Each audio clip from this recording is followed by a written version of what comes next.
Galatians chapter 2 verse 14 says, I spoke up to Peter in front of them all.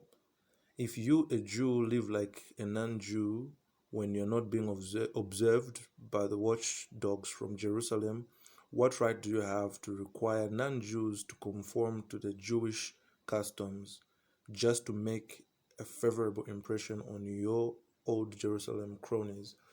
Well, when I read this, the background to this is I understood that Peter was one of the apostles one of the disciples of God, but of Jesus Christ, sorry, and at the time he was seen interacting with the non-Jews, but when he saw people from Jerusalem, people that were his own kind, the Jews, he stopped interacting with the non-Jews.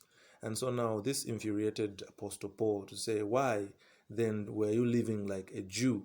So now this is encouraged me to say, to think of my life at a time when I was living a certain way, when I had my Christian friends around, and when my Christian friends were not around, I would change. I would interact with those people that were not so really Christian or grown in their Christianity, and would just be them, and then I'll just mingle with them. But Apostle Paul here is encouraging to say people that do that have no right really to make non-Christians conform to the standards of Christians, because they themselves have not lived up to those standards. And this shows me and reminds me of a time where uh, I I would treat my salvation, my Christianity, as something that I just put on and then put off at the end of the day. So I think my encouragement in all this is just to say, look, Christianity is not a cloth that you wear and take off whenever you want to take it off. It's all about growing. It's about a lifestyle. It's about living in the space and not living from that space. You get, it's not like you can, when you're with people, you're a Christian, and when you're not with people, you're less Christian. When there's people to observe your Christian ways, then you behave like that. But it's a constant lifestyle. It's so then that is how you're going to help other people see that, okay, living like a Christian is possible. You don't have to be a two-sided person and step here and step there. So my encouragement to the many of us that really minister the word of God even and try to convince people to come to the saving knowledge of Jesus Christ and to the life of a Christian and the life of the kingdom, we need to have consistency in our living. We do not have to be different people when we're with people that observe our faith, and different when we're with people that do not observe our faith. Because at the end of the day, we should know that we do not live by the law.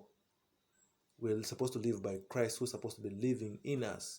And if Christ lives in you, regardless of the people that you're surrounded by, you will always exhibit Christ characteristics. So yeah, I was a culprit of this, where if I'm with other people I behave Christian, and when I'm not with those people I don't behave Christian. So today my encouragement, especially to us that minister the word of God, is remember that your faith, your being a child of God, your being a son of God is not a once in a while thing. It is a lifetime. So it's a constant thing. You have to be consistent in your living, regardless of who you are with. You just have to be walking in line with Jesus Christ. I hope this helps somebody. For me, it has helped me, and I will, by all means, always remember that Christ first, regardless of who I'm meeting or regardless of who I'm talking to.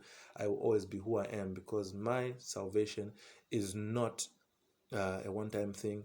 It is a constant thing. It is me living. It is a lifestyle. It is who I am. It is my nature, and I shouldn't change my nature depending on who I'm with or depending on who's observing or watching.